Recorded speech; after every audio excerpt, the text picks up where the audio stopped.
Model paper कक्षा 10 गणित का बहुविकल्पी 20 क्वेश्चनों को हम हल करेंगे। सेक्शन नंबर ए देखा खंड आ। बहुविकल्पी पहला क्वेश्चन क्या, किन्हीं दो संख्याओं का लासा 60 तथा एलसीएम 60 तथा एचसीएफ 3 है, एक संख्या 12 है, तो दूसरी संख्या क्या होगी। तो ऐसे कंडीशन में अगर तुम्हें दूसरी संख्या पूछी जाए तो यहाँ देखो बहुविकल्पी में क्वेश्चन नंबर क्या है, दूसरी संख्या अगर तुमसे पूछ दे तो दूसरी संख्या बराबर लिख दोगे, दूसरी संख्या बराबर लासा गुणित मासा, जिसे हम बोलते हैं एलसीएम और एचसीएफ बटे पहली संख्या काट दो बेटा जामे। तो लासा तुम्हारे पास क्वेश्चन में दिया होगा, लासा कितना है 60 है और मासा कितना है 3 है और पहली संख्या कितनी है 12 है, 12 पंचे 60 5 तिया 15। विकल्प हमारा कौन सा सही हो जाएगा, विकल्प दूसरा सही हो जाएगा इसमें। तो विकल्प नंबर दूसरा 15 सही हो जाएगा, दूसरा विकल्प सही है।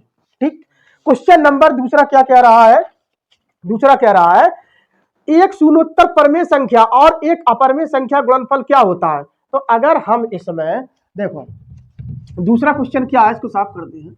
दूसरा क्वेश्चन में क्या कह रहा है, एक शून्योत्तर परमेय संख्या, तो एक हमने परमेय संख्या ले लीजिए, परमेय 2 ले ली मान के चलो, एक हमने ले ली अपरमेय संख्या, इनका गुणा करेंगे तो क्या आएगा 2 रूट यही तो आएगा इनका गुणा करने से। तो हमेशा क्या आएगा, विकल्प ए सही होगा, सदा अपरमेय संख्या होगी, ये तो अपरमेय संख्या है तो विकल्प ए सही हो जाएगा। दूसरा में एक परमेय संख्या और एक अपरमेय संख्या का गुणनफल हमेशा अपरमेय संख्या आता है, समझ में आई, विकल्प एक सही हो जाएगा, विकल्प नंबर 1 सही हो जाएगा। ठीक, अब आइए क्वेश्चन नंबर तीसरा देखें। इसमें तीसरा क्या कह रहा है, रेखा युग्म समीकरण x + 2y - 5 = 0 और 4x + 8y - 20 = 0 के हल होंगे।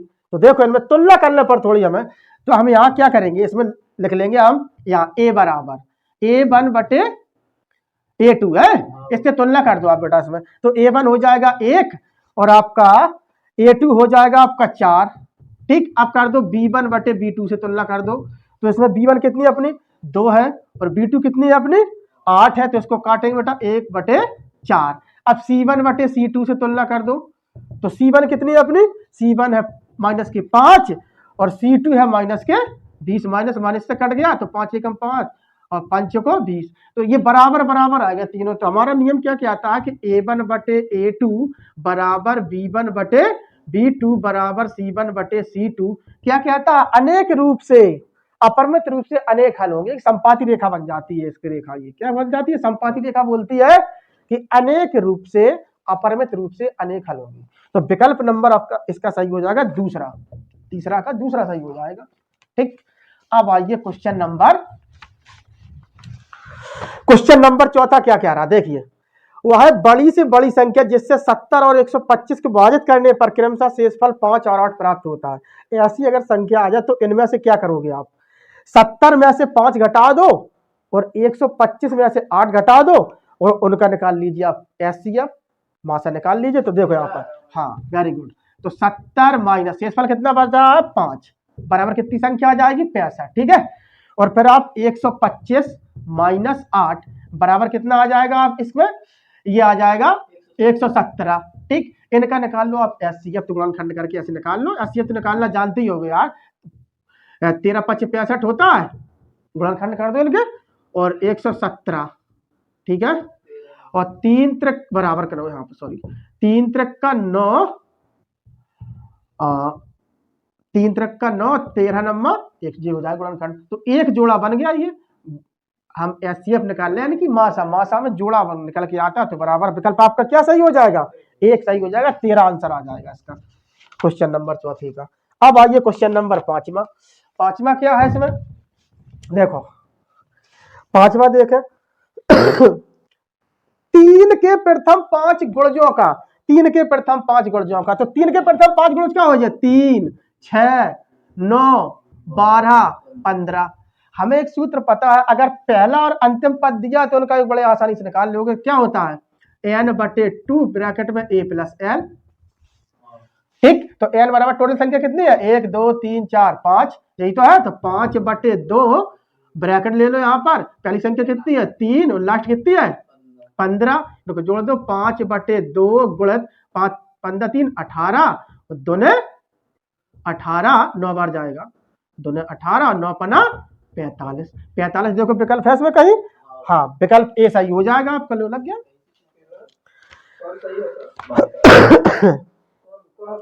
पांचवा क्वेश्चन था ये। क्वेश्चन नंबर 6वां देखें आप।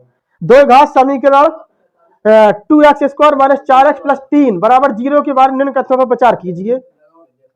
तो देखो इसमें क्या दिया गया, तो इसमें तुलना कर दो आप।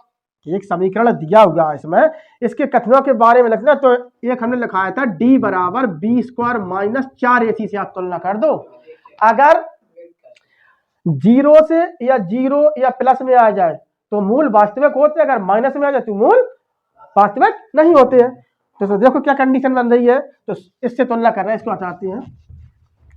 समीकरण बेटा इसमें ये लिखा है 2x² माइनस, इधर लिखो 2x² माइनस 4x प्लस 3 बराबर 0।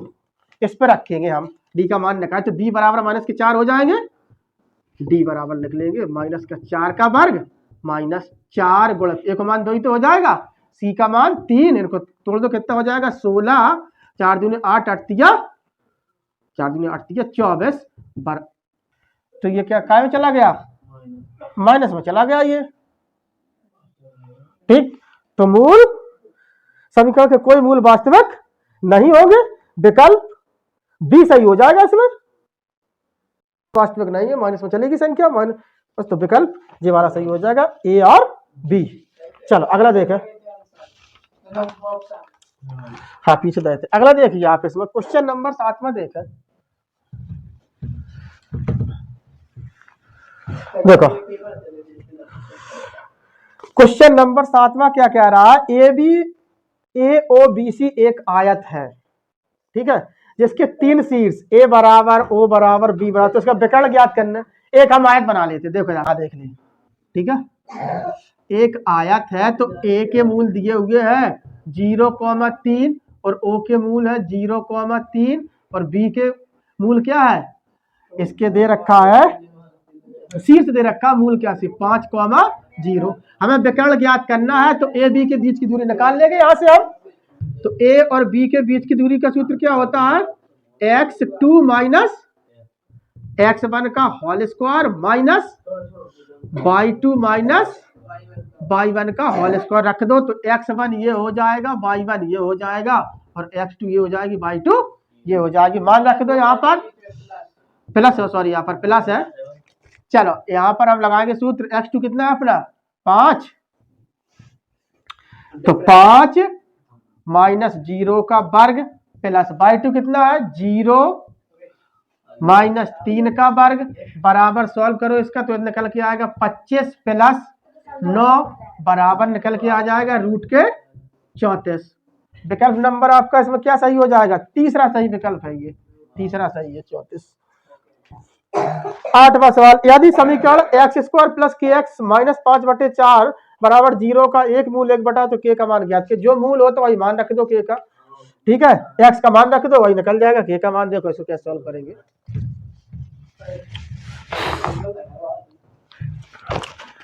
यहाँ पर मूल है वही x का मान होता है, तो यहाँ पर x बराबर 1/2 लगा दो आप। तो जहाँ लिखा है x² प्लस kx माइनस 5/4 बराबर 0।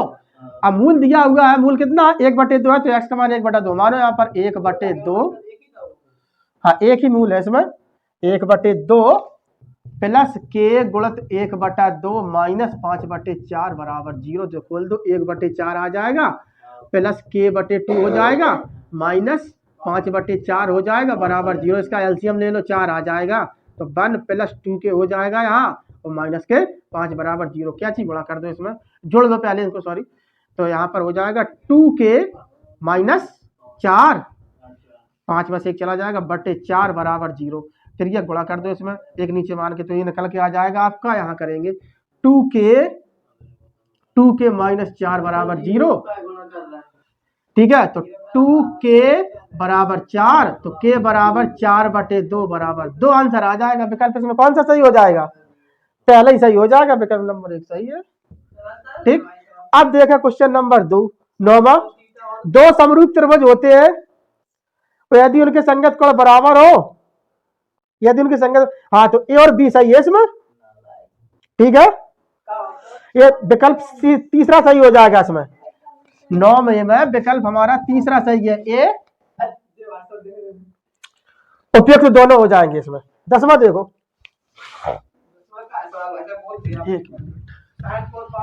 10वां सवाल देखें आप, ठीक। यदि एक समकोण त्रिभुज एबीसी में कोण 90 अंश, पहले त्रिभुज बनाए थे, ठीक। सी कितना है, 90 डिग्री है, ठीक है, और ए और बी कर दे यहां, ठीक है। तो ए सी कितना दिया हुआ, 3 सेंटीमीटर दिया है, ठीक, और बी सी कितना है, 4 है। तो क्या पूछा इसमें, बिंदु सी से जाने वाली माध्यिका की माप ज्ञात कीजिए, जो हमें ज्ञात करनी है ऐसे, ठीक है, माध्यिका निकालनी है। तो सबसे पहले कर्ण निकाल लो, पाइथागोरस प्रमेय लगा दो, कर्ण स्क्वायर बराबर, तो क्या हो जाएगा, ए बी स्क्वायर बराबर बी सी स्क्वायर प्लस ए सी स्क्वायर। तो ए बी स्क्वायर आपका निकल के आ जाएगा, बी सी कितनी है, 4 चौको 16 प्लस ए सी कितनी है, 9, तो कितना हो जाएगा, ए बी स्क्वायर बराबर निकल जाएगा 25। तो ए बी बराबर निकल जाएगा रूट के 25, 25 का वर्गमूल बराबर 5। तो ये कितनी आ गई, 5। तो माध्यिका बराबर कितनी हो जाएगी, डिवाइड कर देगी, आधी कर दो, माध्यिका बराबर हो जाएगी 2.5 निकल के आ जाएगी 2.5। देखो इसमें विकल्प, हाँ विकल्प नंबर 1 सही हो जाएगा इसमें, हाँ ठीक। क्वेश्चन नंबर 11वां देखें आप, क्वेश्चन नंबर 11वां क्या क्या रहा है, हाँ ये देखिए, क्वेश्चन नंबर 11वां बेटा क्या रहा है आपका,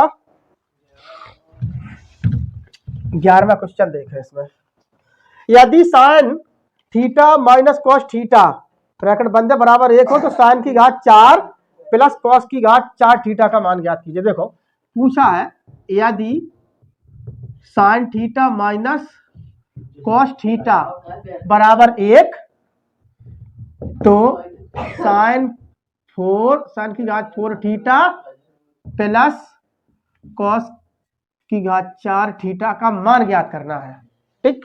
तो क्या होगा, देखो यहाँ से सबसे पहले इन दोनों पक्षों का वर्ग कर लो, यहाँ से निकाल लो आप, दोनों पक्षों का वर्ग करने पर, तो यहाँ लगा दो sine theta minus cos theta का होल स्क्वायर बराबर 1 का वर्ग करेंगे तो क्या निकल के आ जाएगा, यहाँ से निकल के आ जाएगा आपका sine square theta plus cos square theta minus 2 sine theta into cos theta, ये निकल के आ गया बराबर 1। इसके बराबर 1 होता है 1 minus 2 sine theta into cos theta बराबर 1। ये पक्षांतर बतरफ कर दो 1 को, तो minus 2 sine theta into cos theta बराबर 1 माइनस 1 बराबर क्या निकल के आएगा, minus 2 sine theta into cos theta बराबर हो जाएगा 0। एक बार हमने निकाल लिया। अब हम जानते हैं, यहाँ लगाएंगे कि साइन, एक सूत्र होता है ए स्क्वायर प्लस बी स्क्वायर बराबर क्या होता है, यहाँ लिखो, यहाँ से ए स्क्वायर प्लस बी स्क्वायर बराबर क्या लिख सकते हैं हम, ए प्लस बी का होल स्क्वायर माइनस 2ab लिखते हैं कि लिख सकते हैं इसको। तो इसी बेस पे इसको सरल कर लेंगे, थोड़ा इसको साफ करते हैं फिर इसको करते हैं सॉल्व। देखो यार, हमें निकालना है इसका मान, तो इसका मान निकालना है साइन की घात 4 थीटा प्लस कॉस की घात 4 थीटा, ठीक है। तो इसको ऐसे लिख सकते हो, sine square 2 plus cos square का थीटा का होल स्क्वायर बराबर क्या होता है, sine square plus cos square theta लगाओ यहाँ का whole square minus 2 sine square into cos square theta, ठीक है।